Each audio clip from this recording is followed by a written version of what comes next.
Frère, tout vrai chrétien est fatigué des merveilleux cultes qui s'arrêtent des fois. Des fois, on vit des cultes extraordinaires. Et puis après, le modérateur doit arrêter, le pasteur doit dire qu'on rentre. Mais il y a un jour, tu commenceras un culte, il ne s'arrêtera pas et tu le finiras dans l'éternité. Un réveil est né aux États-Unis dans une université. C'est à la une aujourd'hui sur Internet. Des étudiants sont allés prier dans un lieu à l'université. Ils ont commencé un culte qui, ça fait des semaines, ce culte ne prend pas fin. Les gens viennent maintenant de partout. Maintenant, ils sont dehors. Les gens sont en train de prier. Le culte là ne prend pas fin. Mais si Jésus tarde, il va prendre fin. Alléluia. C'est pourquoi les vrais chrétiens disent Jésus vient. J'aimerais finir cette danse au ciel. J'aimerais finir cette louange au ciel. J'aimerais finir cette adoration au ciel. Et Dieu va répondre. Frère, pendant que tu joues, pendant que tu blagues, il y a des prières de certaines personnes qui sont en train d'attendre la venue de Jésus. Il y a des gens qui, par leur désir ardent, sont en train d'attendre la venue de Jésus. Mon frère, il y a une ville qui t'attend, il y a une vie qui t'attend, qui dépasse de loin Miami, qui dépasse de loin Dubaï. Et c'est ce que Dieu te réserve. Pourquoi? Parce que tu l'as aimé sur la terre. Pourquoi? Parce que tu l'as servi sur la terre. Pourquoi? Parce que tu as cru en lui. Oh, donne-moi la main, je vais t'expliquer quelque chose. On t'a parlé d'une croix, tu ne l'as jamais vue, mais tu as cru. On t'a parlé d'un jeune homme de 30 ans qui est mort pour toi, et tu as cru.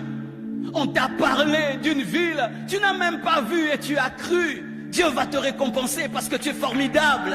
Tu es formidable.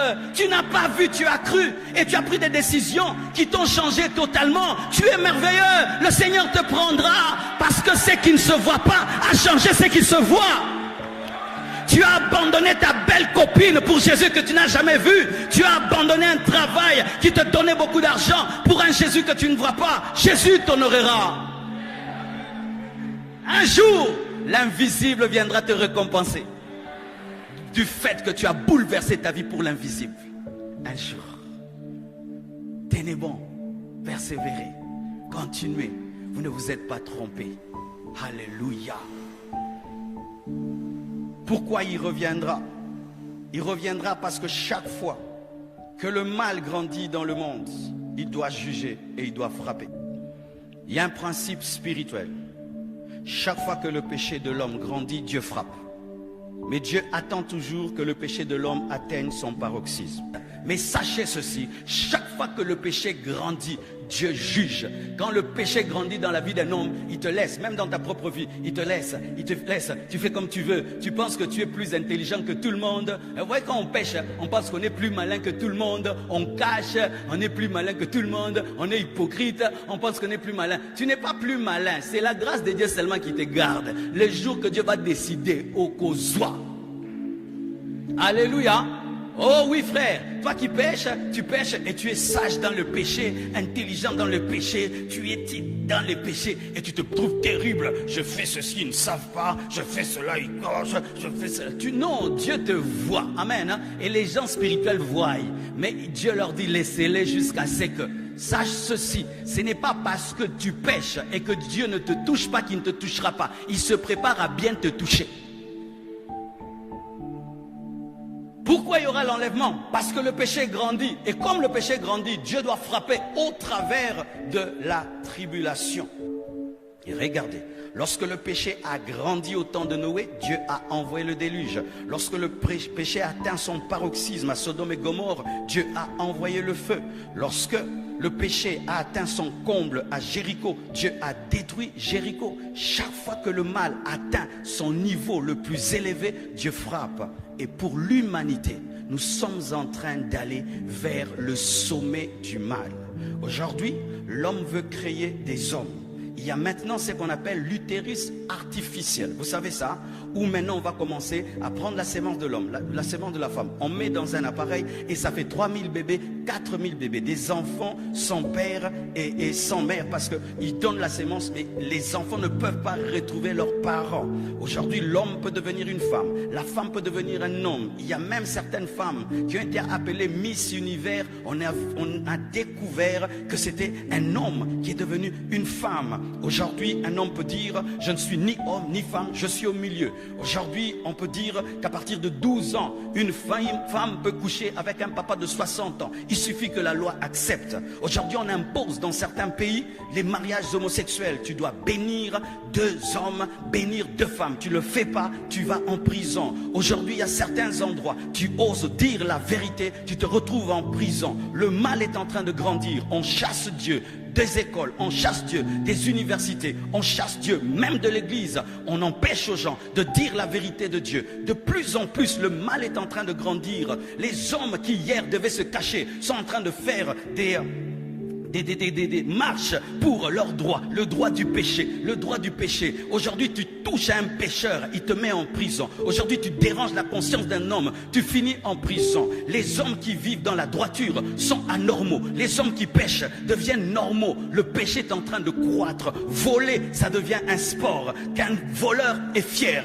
Notre fils, c'est un grand voleur. Regarde, vraiment, il vole beaucoup. Aujourd'hui, le mal grandit. Et quand le mal va atteindre son plus haut sommet, Jésus viendra. C'est comme un biberon. Lorsqu'un biberon n'est pas encore très mûr, on ne le fait pas éclater. Mais lorsqu'il atteint son plus haut niveau, il faut le percer. Il en est de même avec le péché. C'est un biberon qui fait que grandir. Et la puanteur de ce biberon commence en Occident. C'est l'Occident qui engendre le mal et puis le répand maintenant partout. Lorsqu'ils sont dépravés, ils veulent que l'Afrique les suive. C'est pourquoi ils commencent des choses, mais ils nous mettent ça à la télé. Ils nous mettent ça à la télé. Et les Africains commencent à se comporter comme les Occidentaux. Tu vas en Occident, des fois, il y a des choses que tu ne comprends pas. Tu te dis, vous êtes intelligent, vous faites des gratte-ciel, vous faites tout. Mais comment vous ne comprenez pas que ça c'est le mal? Il y a des gens qui épousent un arbre, il épouse un chien, il meurt, il laisse l'argent au chat.